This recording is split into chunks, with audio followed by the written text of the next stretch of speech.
important chapter, that is chapter number 14, equation of straight line. सो इस chapter के लिए जो हम बुक रेफर कर रहे हैं वह है RS अग्रवाल, और इस वीडियो में हम 14A के क्वेश्चंस करेंगे. सो स्टार्ट करते हैं क्वेश्चन नंबर 1 के साथ. Find the slope of the line passing through the points -2, 1 and 3, -4. So first question को हम सॉल्व करेंगे.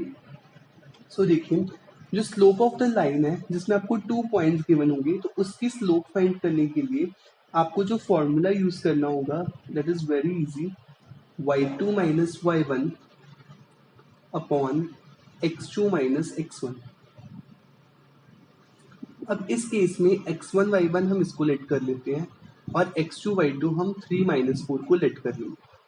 अब y2 क्या है हमारे पास -4 माइनस y1 क्या है 1 और x2 क्या है 3 माइनस -2.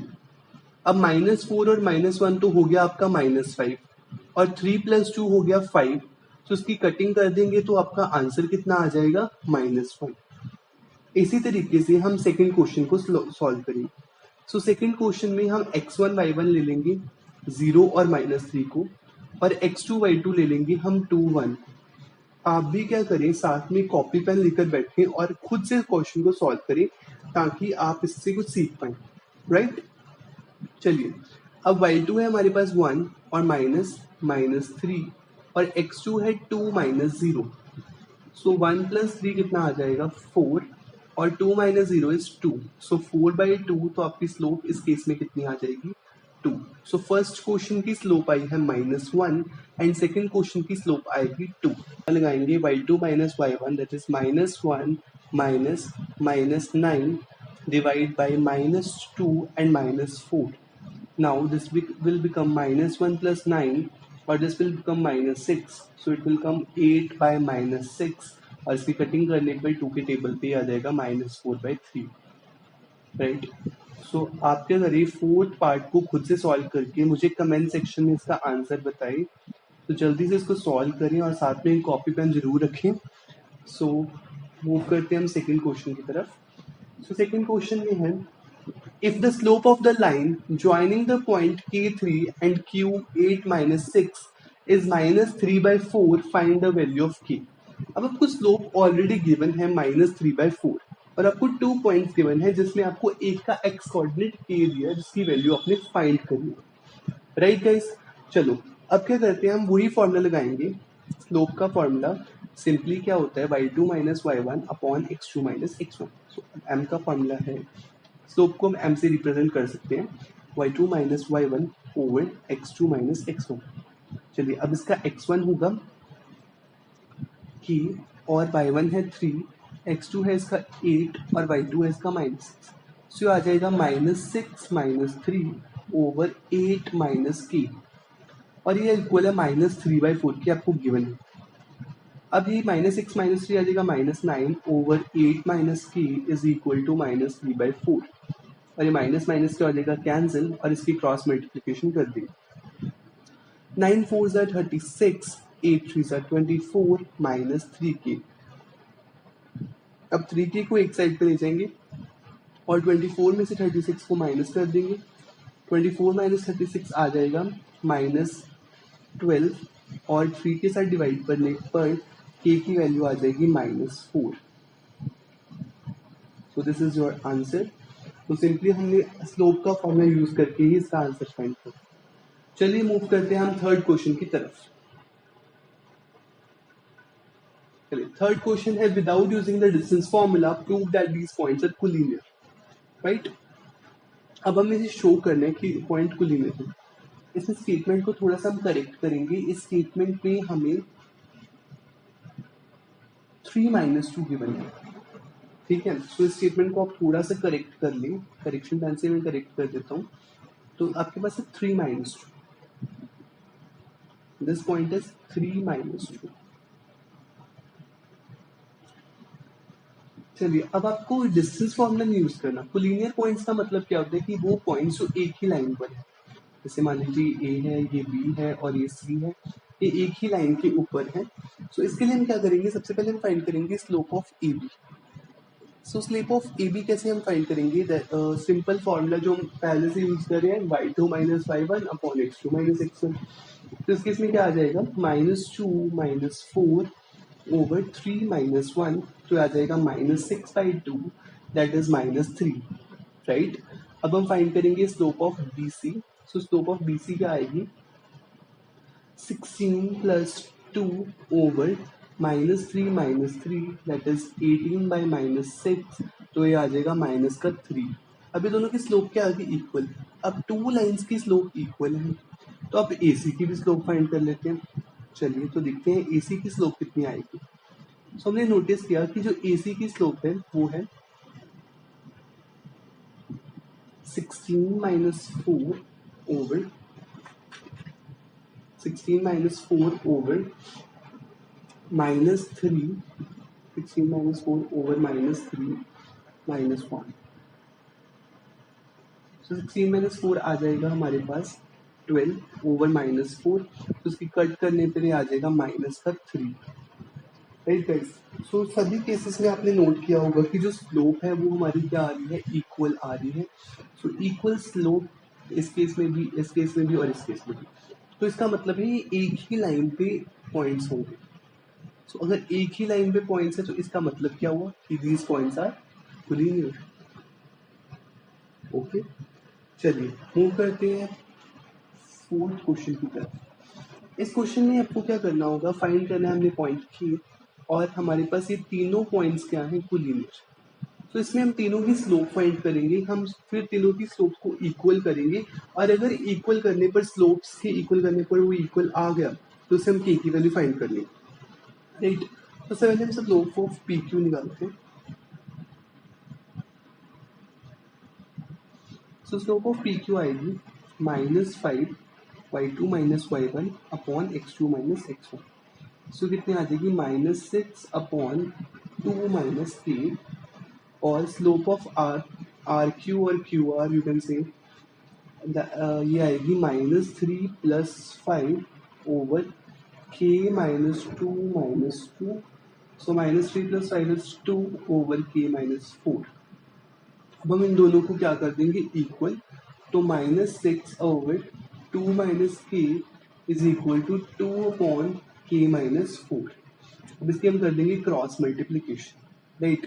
तो क्रॉस मल्टीप्लीकेशन करने पर आ जाएगा -6k plus 24 which is equal to 4 minus 2k।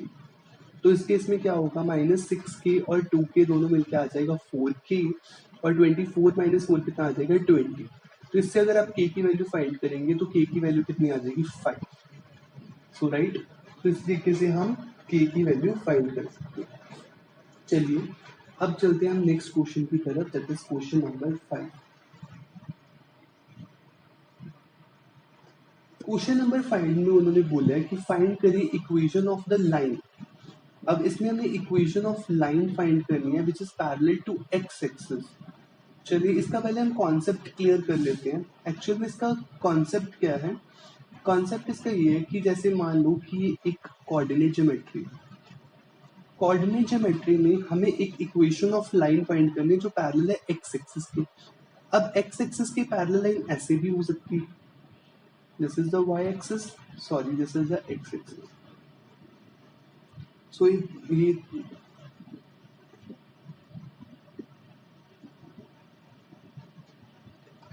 Okay. सो अब देखिए जो एक्स एक्सिस है उसकी जो पैरेलल लाइन है वो ऐसे हो सकती है और ऐसे भी हो सकती है, राइट। चलिए अब जो लाइन होगी उसकी इक्वेशन क्या होगी? y की इक्वल, है ना। सो अगर कोई लाइन पैरेलल होगी to the x axis, so उसकी इक्वेशन क्या होती है? y is equal to that constant जिसके ऊपर वो y एक्सिस को कट कर रही है, ठीक है। अब मान लीजिए ये y को इस पॉइंट पे, a पॉइंट पे कट कर रही है, तो इस लाइन की इक्वेशन क्या हो जाएगी? y is equal to a, और ये जो लाइन है ये y को कट कर रही है -a पर, तो इसकी इक्वेशन क्या हो जाएगी? y is equal to -a। So आपको माइंड में क्या रखना है कि जो x एक्सिस के पैरेलल इक्वेशन होगी वो y is equal to that constant होगी। चलिए अब इस क्वेश्चन में हम इसको समझेंगे, राइट गाइस। चलो देखिए, इस क्वेश्चन में इक्वेशन ऑफ द लाइन है वो पास कर रही है -3 2 से और वो पैरेलल है टू द एक्स एक्सिस। तो इस केस में आंसर तो क्या आएगा, y is equal to some constant, but वो कांस्टेंट क्या होगा, 2, राइट। चलो अब हम इसको कोऑर्डिनेट ज्योमेट्री, तो ये आपका आंसर है। आप 2 को इस साइड पे लेकर लिख सकते हैं y - 2 इज इक्वल टू 0। तो this is equation of line. और अगर आप इसको ग्राफ के ऊपर समझना चाहते हो तो -3 2 पॉइंट कहाँ पर होगा, सो -3 2 पॉइंट होगा यहाँ, तो -1 -2 -3 1 2, तो आपका पॉइंट होगा यहाँ पर। और ये लाइन पैरेलल है इसके एक्स एक्सिस पे, मतलब ये लाइन कुछ ऐसी होगी। तो ये y के कौन से पॉइंट पे कट कर रही है, y इज इक्वल टू 2 के ऊपर, तो आपका आंसर आ गया y इज इक्वल टू 2।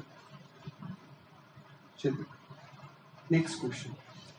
अब ये क्वेश्चन सिमिलर है जो क्वेश्चन हमने पहले 5th क्वेश्चन में किया, बस इसमें लाइन क्या आ गई, parallel to Y axis.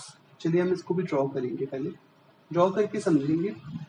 Point है -7 5, तो पॉइंट कहीं इधर पे होगा, ये आपको क्लियर है। कोऑर्डिनेट सिस्टम हमने कोऑर्डिनेट ज्योमेट्री क्लास 9 में पढ़ चुके हैं। इस बार भी रिफ्लेक्शन चैप्टर में आपने ऐसे कोऑर्डिनेट सिस्टम के बारे में पढ़ा होगा, राइट। सो -7 5 को, और ये लाइन है पैरेलल टू वाई एक्सिस, तो ये कुछ ऐसी लाइन होगी। अभी किसको कट कर रही है, ये लाइन कट कर रही है एक्स को। एक्स को कौन से पॉइंट पे कट कर रही है, एक्स को कट कर रही है -7 पॉइंट पर। तो इसकी जो इक्वेशन होगी वो होगी x इज इक्वल टू -7। सो ये -7 को इधर ले आएंगे तो इक्वेशन क्या बन जाएगी, x + 7 is equal to 0, right guys. चलिए अब हम इसको इस कंसेप्ट को अच्छे से ना माइंड में फिक्स रखना है। सो हम इसमें इस कंसेप्ट को माइंड में कैसे फिक्स रखेंगे, देखिए। तो आपने जस्ट क्या याद रखना है कि जो लाइन है अगर तो वो पैरेलल है टू द एक्स एक्सिस, तो उसका इसमें आंसर क्या आएगा, y is equal to y का कोऑर्डिनेट। और अगर तो लाइन क्या है, पैरेलल टू y एक्सिस, उस केस में आंसर क्या आएगा, x इज इक्वल टू और x का कोऑर्डिनेट। चलिए इसके अकॉर्डिंग हम इक्वेशन समझ लेंगे एक्स एक्सिस की।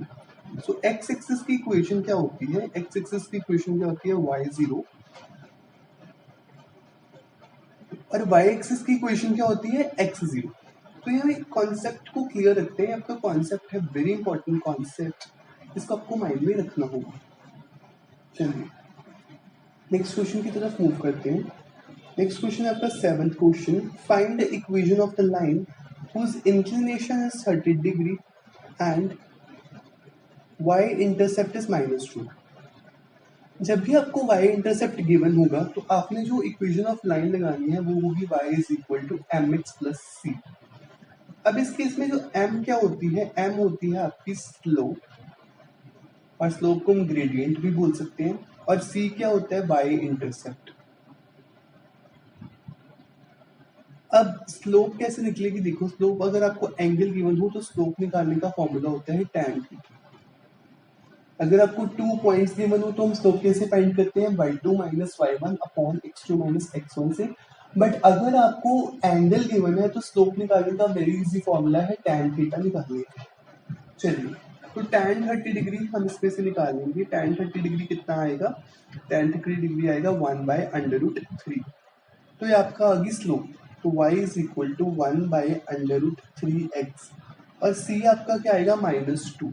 अब √3 को हम उस साइड पे ले जाएंगे, √3y is equal to x - 2√3।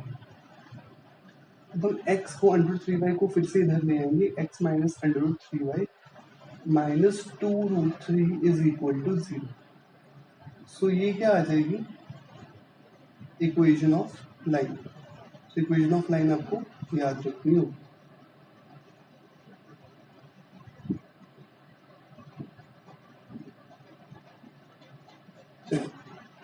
अब हम करेंगे क्वेश्चन नंबर 8। क्वेश्चन नंबर 8 है, find the equation of the line whose slope is 3/4 and y intercept is -4। So इस केस में भी हम सेम फॉर्मूला लगाएंगे, y is equal to mx + c।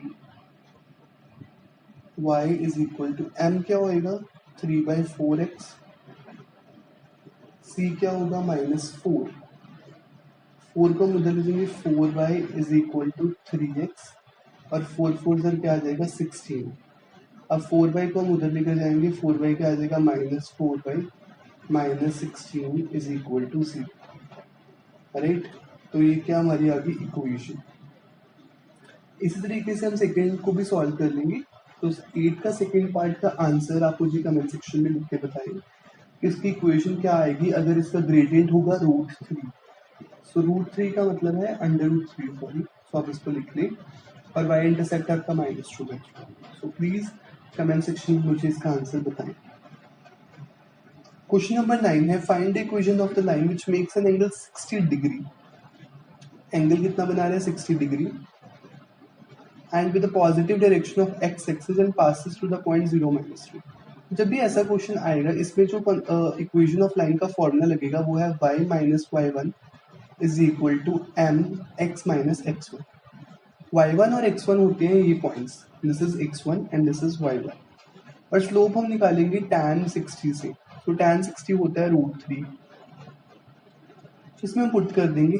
तो y - y1 क्या है -3, तो ये जाएगा +3 √3 x - 0, सो आ जाएगा √3x - y - 3 is equal to 0। So ये आ गई आपकी इक्वेशन ऑफ द लाइन जो आपको याद रखनी है। अब हम करेंगे क्वेश्चन नंबर 10 को। क्वेश्चन नंबर 10 में हमें स्लोप दी है 4 और पासिंग पॉइंट दिया 3 से। Same formula repeating y - y1 is equal to m x - x1। y1 क्या होगा इसमें 7 और स्लोप क्या होगी इसमें 4, x - x1 क्या है 3। इसको हम सॉल्व कर लेंगे। 4x - 12 y + 7 is equal to 0। तो 4x - y - 12 + 7 is -5 is equal to 0। तो दिस इज योर इक्वेशन। इसी तरीके से हम इसके सेकेंड पार्ट को भी सॉल्व कर सकते हैं। सो ये थे आपके 10 क्वेश्चन और बाकी के क्वेश्चन आपको नेक्स्ट वीडियो में पार्ट 2 में हम करेंगे सॉल्व। अगर आपको वीडियो अच्छी लगी और आप ICSE बोर्ड की क्लास 10 के और ऐसे वीडियो लेसन्स की वीडियो चाहते हो तो प्लीज़ मुझे कमेंट करके बताएं और मेरे चैनल को सब्सक्राइब करें। So keep sharing and keep liking. Thank you very much.